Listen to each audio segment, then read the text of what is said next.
What is up, everybody? It is Overreaction Monday, and I am here to overreact to the Broncos' first preseason game against the San Francisco 49ers, where we won 30-9. A resounding victory, thanks to the depth and not the starters. But we are here to get into that conversation, talk about the winners and the losers of the first preseason game, and we're going to overreact intentionally. Thanks, guys, for tuning in to another episode of Orange and Blue Blitz.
Good morning, good evening, good afternoon, wherever you are. Thanks for tuning in to another episode of Orange and Blue Blitz. Today is Overreaction Monday, and like I said, we are here to overreact to, very passionately, I might say, to the Broncos' preseason win against the San Francisco 49ers, 30-9. Today, the Broncos have the day off. There might be some media availability. Sean Payton may answer some questions. Definitely going to have some film review for the guys. They're probably off doing their own physical therapy and what they do to recover and their rest day. And then tomorrow and Wednesday, they're back to normal training camp practice. Thursday, joint practice with the Cardinals. Friday, fly out. Saturday, preseason game. So that's what they have scheduled. So today's an off day. So today, we are here to overreact to the preseason game and discuss the winners and losers of week one. So first off, let's start off with the overreaction. But before we do, make sure you guys go ahead and go over to YouTube and subscribe to their channel. Follow us on Twitter, Facebook, and anywhere you listen to your favorite podcast. Because guys, we are on the path to 539. And so if you are subscribed at 539, you are in the running for a Bo Nix free jersey giveaway. So make sure you guys hit that like button and that notification bell. And in addition to that, guys, today's Monday, so we have my show today, and then we have Broncos Bros tonight at 7 p.m.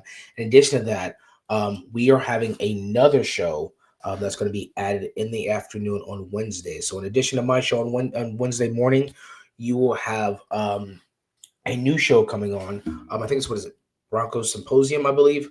Wednesday afternoon at 2:30, and then you have Broncos Talk at 6 p.m. So you guys are going to want to hit the notification bell so you don't want to miss any of those shows. So make sure you guys go ahead and do that.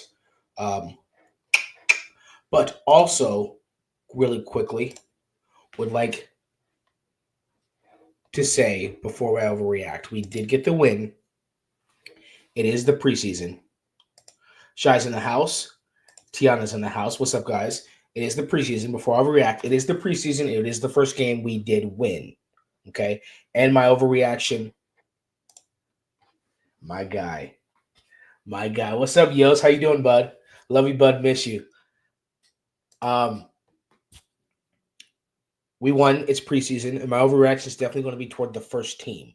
Less the depth and more the first team. All the praise is probably going to go toward the depth. But all right, let's get into this.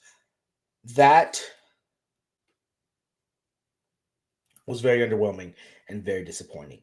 And the reason why is mostly because the week prior, Sean Payton went out and said that, hey, we're Super Bowl contenders. Bo Nix is going to be a top 4 or 5 quarterback in the next 2 years. I mean, raised the expectations. Then the Broncos came out and the players, they were asked about those comments. They came in and supported Sean Payton's comments and reiterated his comments and agreed. To then go out against backups and to crap the bed like that, as a Broncos fan, was like, what the heck, guys? Even though it is preseason, you're like, hey, we're battling it out over here in fandom, our coach comes out and we got certain people calling us overrated, some people wondering, and we're battling out saying, hey, this is why, these are the pieces we put together just to then go out and the first team put up a stinker. Not only did we get scored, our first team defense gets scored against, then our first team offense even gave them some more points by having a safety. So it's just bad all around. And I think, we let our guard down. We came out, we looked sluggish. They're not going to play their starters, so we just assume we're going to come out and just, do what we do and all this other case and throw a couple plays, maybe get a field goal, maybe get a touchdown against our backups, and then thanks for the thumbs up, and we move on. But for us to but these guys are playing for their lives. These guys aren't starters. They're playing for a starting position, or they're playing for a roster spot, whether it's on the Niners or other teams. The starters, the ones, they have their spots, they have their money guaranteed, they can feed their families. These guys are fighting for their lives. So to come out with your guard down, and here's the thing with even though it is preseason, when the starters are out there, your thought process should be dominance at all times.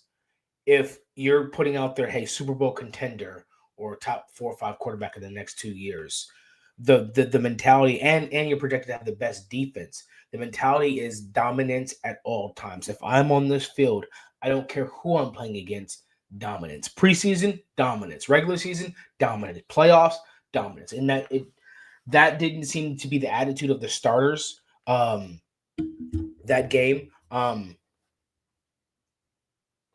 So where was the dominance? I mean, Nick Bonito, I think on that second drive, just the first drive against backups, it's a slot fade with Jaquan McMillan for a 50-yard gain. And then, they stayed away from the outside and they went to the interior.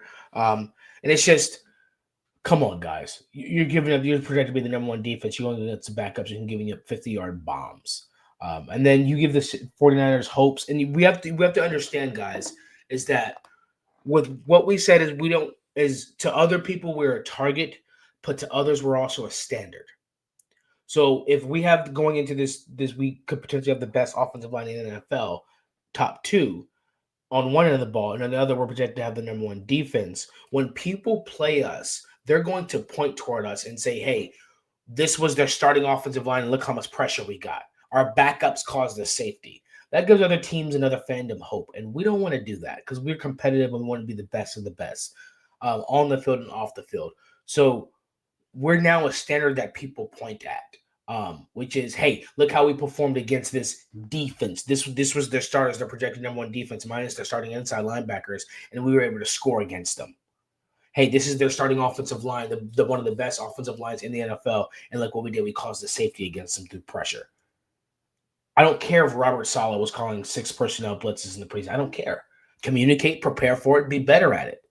At all times, dominance at all times. Expect the worst, prepare for the worst. So that way when you expect it, you're prepared for it. Michael said, I haven't heard good things about our first line players when we lost a starter for the season in a preseason game. No, he wasn't a starter. He wasn't a starter. So that's okay. We're praying for his recovery. We're going to go over the winners and losers, and we have a couple starters. We have a couple starters that are good, but after this game, there's not many starters that are winners. Biggie Bronco says, "What's up, everybody? It was a preseason game. They mean nothing. All it is something to set back. All it is something to set the back of the roster." Yeah, preseason game, a lot of film on tape, lot to learn from, a lot of things to clean up. I expect that dominance I spoke of against the Niners. I expect that to happen against the Cardinals. I don't expect that to happen again. Sean Payton's not going to allow that to happen again. Jake Clark says that was my first thought as well, but at the end of the day, it's preseason and Bo doesn't get a safety in the regular season. I don't think that miscommunication happens in the regular season. I think when that comes, it's going to be a little bit better, a little bit cleaned up. They're going to be a little bit more focused. Shai says Bo Nix played like crap. A lot of pressure. His deep throw to Troy Franklin definitely should have been. He missed RJ Harvey. He had the intentional grinder for the safety, and he underthrew Troy Franklin. So he had it wasn't good. It wasn't good. Michael said it was not Bo's mentality. No. Jake, they had some jitters. It looked like isn't Wilson for the team projected to start. I didn't like J Mac getting burnt, but he had an amazing interception. I agree with the O line. Yeah, one thing about the O line was that one thing that I definitely saw. Appreciate the thumbs up, guys. One thing that I definitely saw was there was an intentionality of Sean Payton to do outside zone scheme, and that's what we saw. And we were ranked 15th last year in running outside zone scheme, so we were about middle of the NFL in running it, but we did not run it consistently, and we did not run it often. And this is the first time in the Sean Payton era that I've seen it run consistently, and I've seen it run often, especially with this group. And so it seems to be that there were some communication issues, some placement issues. If you watch it, a couple of the plays, Mike McGlinchey ran into the tight end on one play, bumped the tight end, he fell over. And then he also did the same thing to the right guard, Quinn Minor. So there's some things to clean up there that I also saw. But also, the Niners are used to going against the outside zone scheme. That's all Shanahan runs. But this is the first time that we consistently ran it off multiple plays in a row and passed in the same scheme. And so that was, I think they've got a lot of film to watch, and I think they're going to clean that up for sure. I think he hits Franklin on the crosser on the safety play. I think two things with that. I think one, on that safety play, maybe he could have waited half a second. Or I think instead of turning and burning, appreciate the thumbs up, guys. Instead of turning and burning, I think he maybe could have backpedaled quickly and thrown off his back foot to Franklin coming across. The guy was coming downhill extremely fast. He may have taken a hit. And that's the thing, is that we don't want him to take it because the dude was belling fast, but he did have a second. I think if he had maybe not ran back to the left, but the other way. But yeah, it was there's a couple things on that. And I also think that the running back on that play, who was it, Dobbins, I think he saw from the right side, what he saw on the right side was because there was a double blitz. So he on that play, Robert Saleh sent 6 defenders. And so he saw one coming from the right side, but the one from the left side was delayed, which is why Franklin was open, because the safety had to come down from the blitz and try and cover Franklin on that delayed route. So it's interesting. Both the nickel had a delayed blitz. Simultaneously, Franklin had a delayed route. So what the running back did not see was he saw that the nickel holding and delaying. So he moved to the right side of the pass pro and try to pick up that blitz. But what ended up happening on the right side was they ended up picking up that blitz very well. So there was one person that didn't have anyone to block. Meanwhile, on the left side, someone came through unblocked. So I think that's going to come down to a communication issue. That's going to come down to a film issue. Whoever the running back, I think at that time was Dobbins, I'm sure would have to be, hey, make sure you check that sooner, or you pay more attention to that, or you wait for the delayed blitz. That's definitely going to be something that's cleaned up. Johnny says O-line as well as the entire offense, including Bo Nix, is still getting used to outside zone scheme. It's new, and it's still going to take some time for them to nail it down. Yeah, that's what preseason's about. That's what they're watching the film cut-ups today. They've been watching it all weekend. They've been getting their pointers from their position coaches. There's some things McGlinchey has to clean up. All the entire across the entire offensive line has some things. They're stepping on each other, and so there's some things they have to clean up. As well, but that's what this week's going to be about. They're going to double down on it against Arizona. They're going to come out and be a lot better. I believe that. Jake says a little scoot up in the pocket, and he hits Franklin for a big gain. Yeah, he can either backpedal or step up, whatever the case may be. Yeah, he gets that to Franklin. It's a big gain. He also missed Harvey when he had pressure coming to the right side. Harvey was wide open. Cortland Sutton had a couple drops.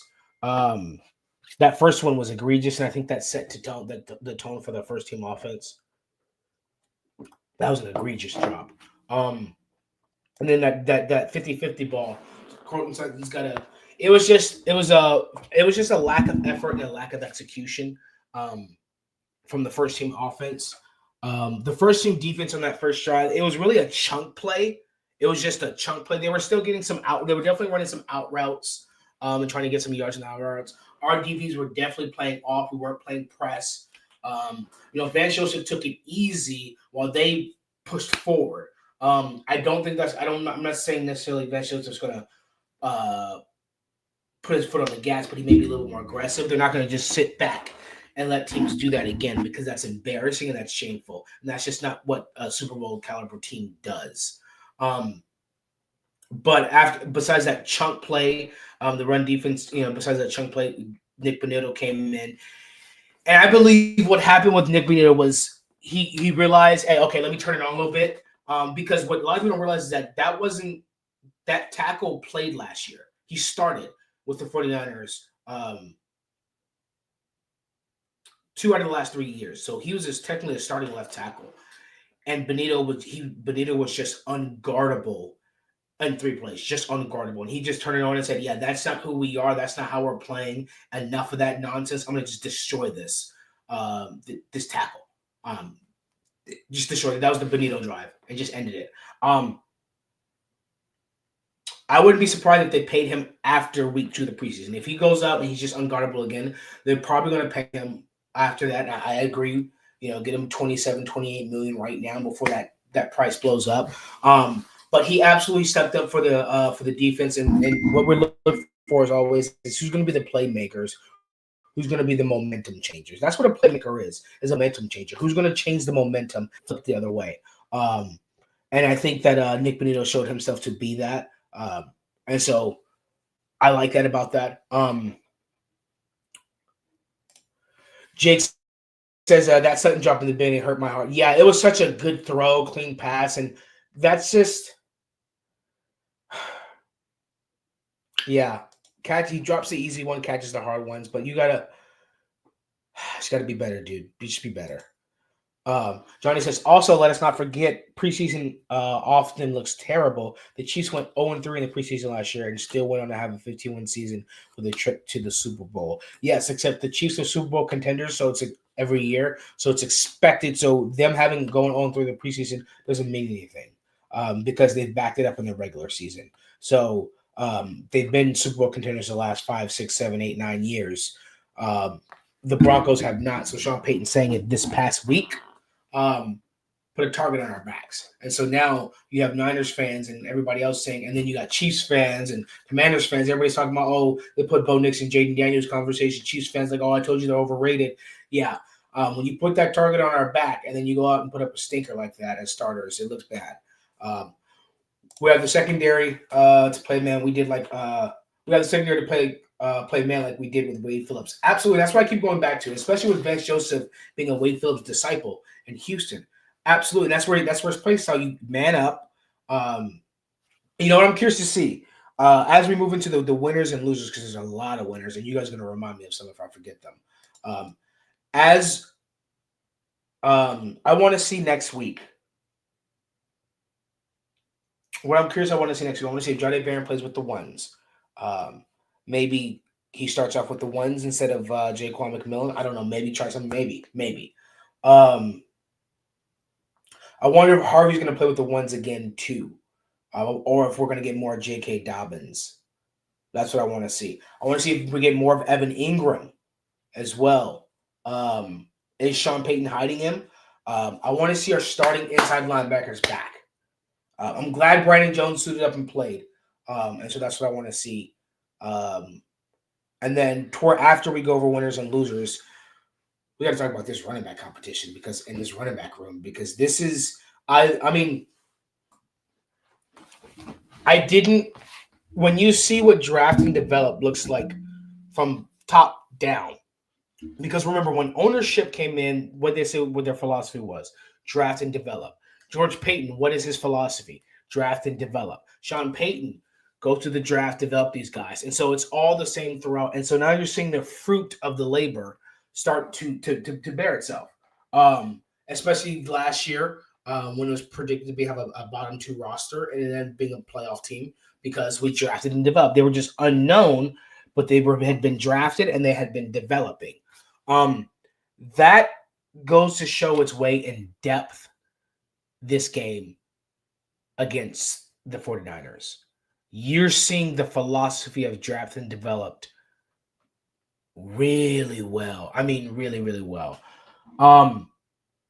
But the top, I'm gonna have to write because there's so many of them. So the one I'm gonna have to write down off the top. Rob, you just came in just in time, brother. We're talking about the winners and losers. I just finished overreacting to Monday's preseason, and now we're talking about. Appreciate the thumbs up. We're talking about the winners and losers of the game and how the draft and develop philosophy is bearing fruit, especially in these preseason games. So I'm gonna have to go. Winner is definitely gonna have to be TF11. All right, that's Troy Franklin. That's Troy Franklin. His catch on fourth down, he extended. It was a great route, great release. Guys, I don't know. He might end up being wide receiver 2 before the end of the season. And I'm not even joking. Because we're hearing about it over and over and over again. And then we saw it again today. This kid is confident. This kid is good. And I'm going to have to get me a Troy Franklin jersey. There's so many jerseys I have to get. I have to get Evan Ingram, Bo Nix, Troy Franklin. But that fourth down, he dropped that last year in the playoffs. He had that almost the exact same play. But this time he went up, he released. It was a great route. He separated himself from contact. Evan Ingram was open on that play as well. But he went and took the easy completion. And Troy Franklin just looks like what we heard in training camp. And that's just and if who knows if Bo puts that ball out even further, on Troy Franklin, who knows what we could be saying about Troy Franklin. Wide receiver 2. Overreaction would be Troy Franklin is going to be wide receiver 1 before the end of the season. There's a possibility. Hey, you know what? Where's my hot take button? Where is my hot take button? Johnny, there better be a hot take button in here, or so help me. Of course there's a hot take button because Johnny's prepared. He's an awesome CEO. Hot take. It's Overreaction Monday, so why not? Troy Franklin is going to lead this team in receiving yards this season. Jake comes in and says the exact same thing. Didn't Bo underthrow Franklin? Or what? Yeah, he underthrew him. But my hot take is that Troy Franklin's going to lead this team in receiving yards. If he's that confident and that connection's right there, and you're going to have to start doubling him, or if he's just that open like that, I like what I'm seeing. So he's definitely a winner. It's TF11, Troy Franklin, absolutely. Rob says Ingram had 0 targets, which surprised me. We went back and looked at the film. When Troy Franklin caught that fourth down pass, Evan Ingram was wide open. He ran a great route, great separation. Yeah, he's going to be a problem. But I'm okay with hitting him with Troy Franklin instead. There was another play where it was intended for Evan Ingram. I think he was open, but it was something about too much pressure. Pressure got to him. But I think next week we'll see Evan Ingram a lot more involved. And remember I said next week, no, okay. There's so much to write down. Next week, I want to see Jahdae Barron with the ones. Maybe he gets more time with the ones. But I want to see maybe Pat Bryant in Bailey's position. Maybe Pat Bryant stepping up, getting some time with the ones. But also I think Sean Payton's hiding Evan Ingram a little bit. I think he's hiding a little bit. Jake says I can understand your logic with Troy Franklin. Yeah, because if you're gonna have to worry about Evan Ingram, and you have to bring a safety down to cover him, you cannot double anyone else. I mean, maybe you can. There's just too much to do, because you can't. You leave Cortland Sutton open 1-on-1, he's going to tear you apart. Leave Evan Ingram open 1-on-1, he's going to tear you apart. And then we have Marvin Mims and things like that. Jake says I like Franklin depending on him as whether I get his jersey. Yeah, that's how you know you were like. And I wouldn't be surprised if we saw Troy Franklin jerseys blow up. But I can see him being leading the team in receptions, receiving yards this year because explosive plays. He's all over the place. He can run every route. I like his confidence, and he's got that connection with Bo. And he really stretched out. That was an excellent catch for that fourth down play.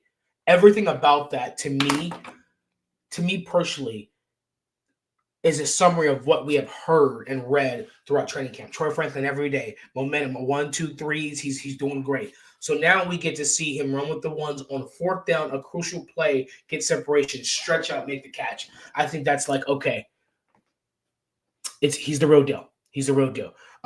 Number 2, I'm gonna go TS5. I don't know. Should Trent Sherfield keep number 5? I think that I remember we said Jahdae Barron and RJ Harvey, but you know what? Trent Sherfield's another one where I was like, you're hearing you. I didn't watch film with Trent Sherfield because to me it was like, oh, specifically a special teams player. No, they said he was a receiver, and I kept hearing about him in the training camp, and I'm like, okay, is this guy legit? Yeah, he's legit.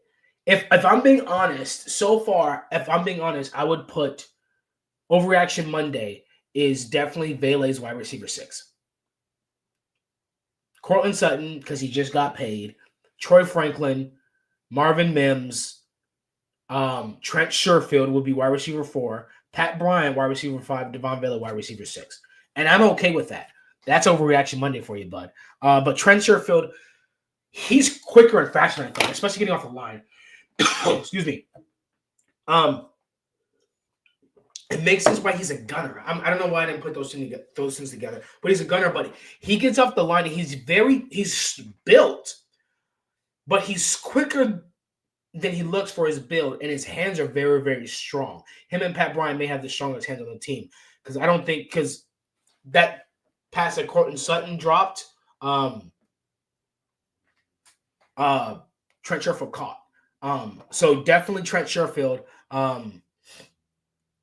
I like RJ as 4, but you know what? I wouldn't be. But who gets Sam Ehlinger has 4. So if RJ Harvey goes to 4, Jahdae Barron maybe gives Sam Ehlinger 12, and then what does Jahdae Barron get? Does he? I think Jahdae may stay. I think Jahdae's going to stick with 12. So where does Sam Ehlinger go if RJ Harvey goes to 4?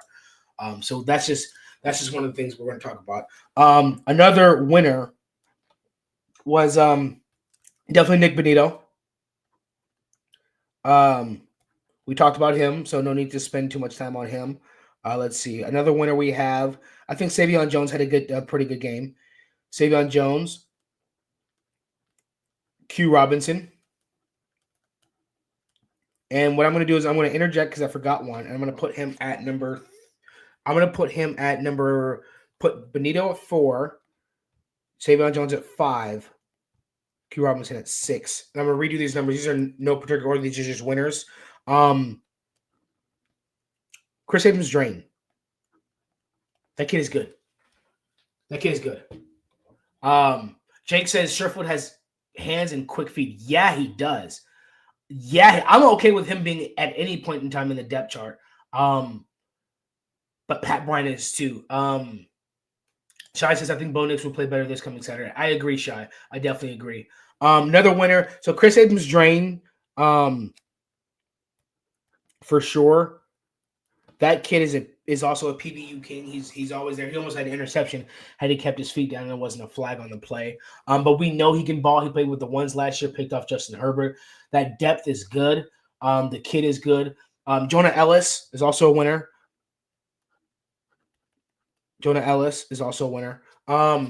Let's see. Who else am I missing? Pat Bryant. Doesn't drop any passes. Good catches. Great route runner.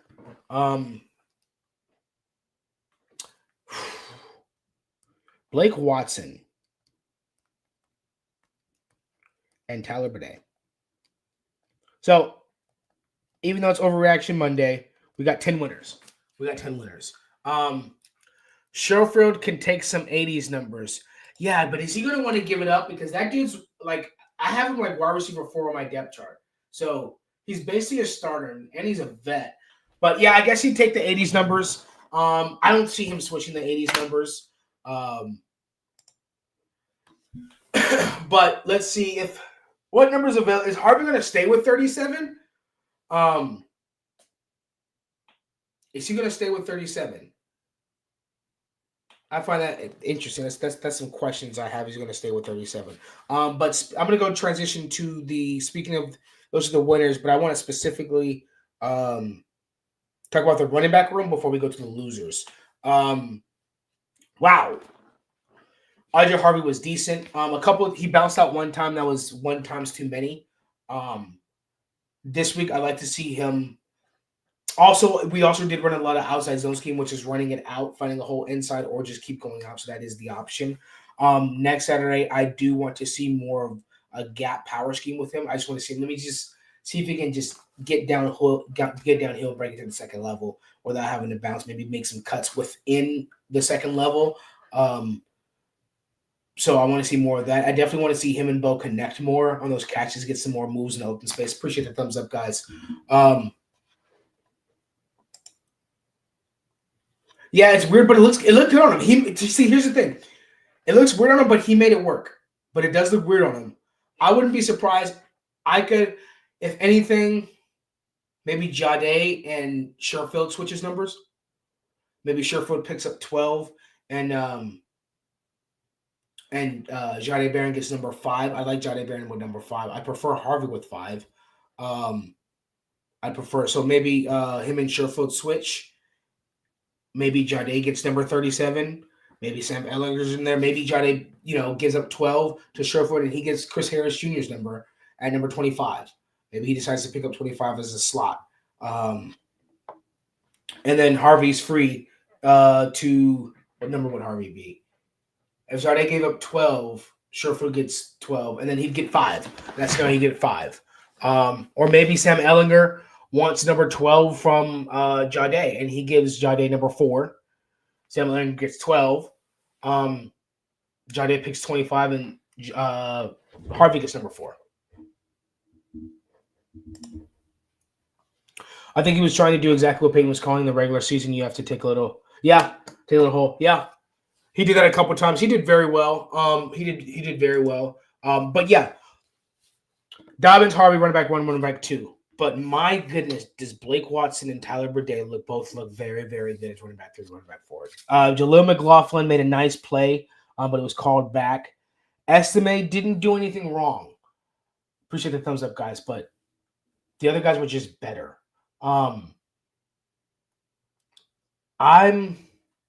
If it's up to me, like I said, up to me, Sherfield's wide receiver 4. Up to me, Estime's going to the practice squad, and Jalil might be a trade candidate. If it's up to me to this day, I'm going to keep Vela on the roster this year, even though Vela is wide receiver 6. But if I'm going to have a trade candidate, it's going to be Jalil McLaughlin.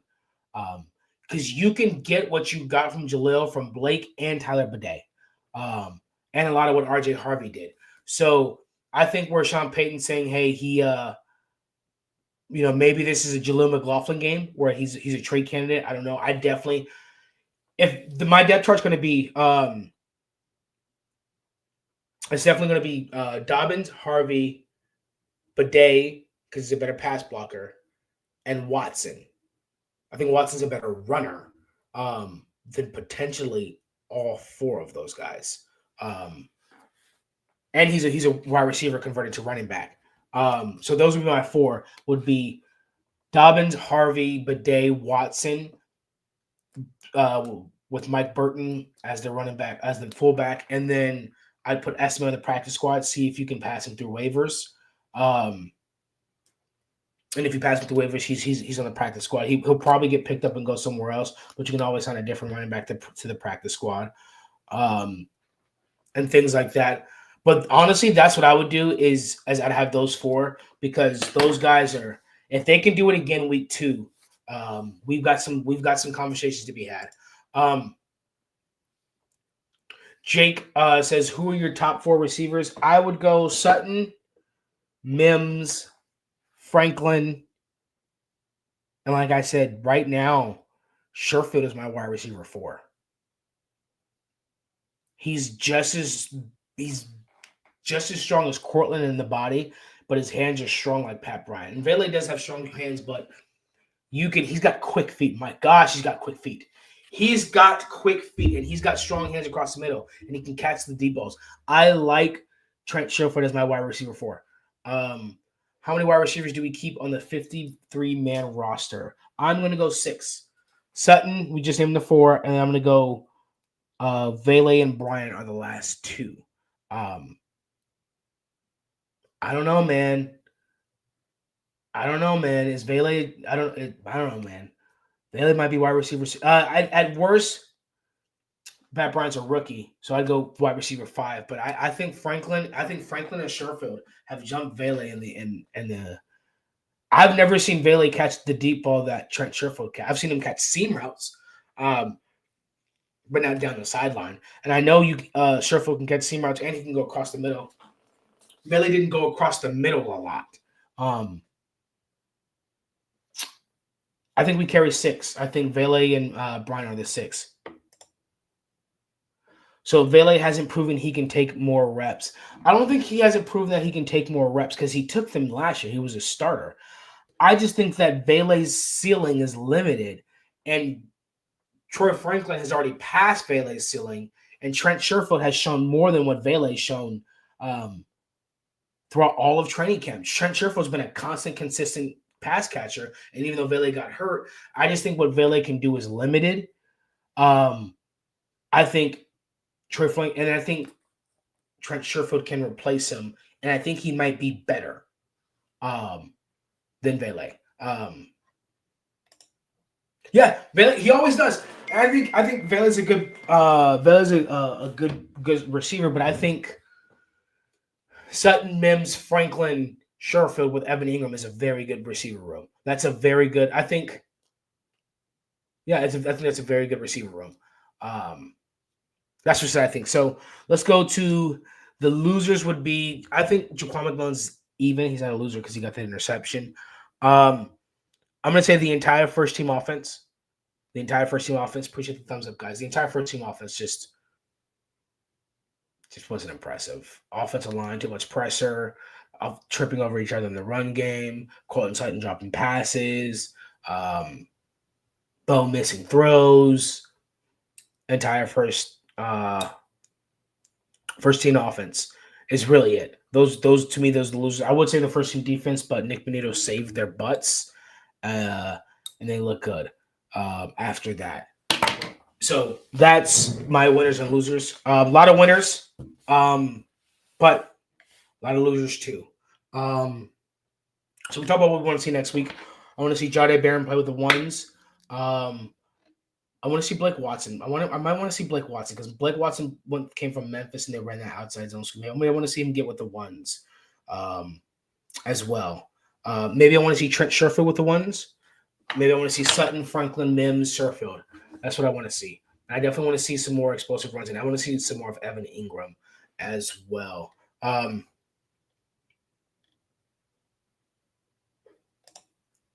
Yeah, he's definitely a lot more durable. He's very durable. His hands are a lot more, but I just think he can do more than what Vele can do. But that may not be what Sean Payton wants. Sean Payton may not want a bunch of guys who can do a bunch of different things, like we say on the defensive side. Maybe he just wants guys that can do certain things. Plus, he's a special teamer. What's up, D-Rock? You came with the last minute, but I appreciate you. I appreciate the heart and thumbs up. Mahai salute. I think Sean Payton just wants guys who can do certain things, and also Trent Sherfield is a special teamer. So he wouldn't necessarily get all those snaps, but I definitely think he's definitely a better receiver than I thought he was. But guys, that is going to be it for today's Overreaction Monday. Don't forget to tune in tonight. Don't forget to tune in tonight at 7 p.m. for Broncos Bros, because you guys aren't going to want to miss that. But I'm going to give you guys a mile high salute before we get out of here. I love you all. I will see you guys Wednesday, and don't forget to tune in tonight for Broncos.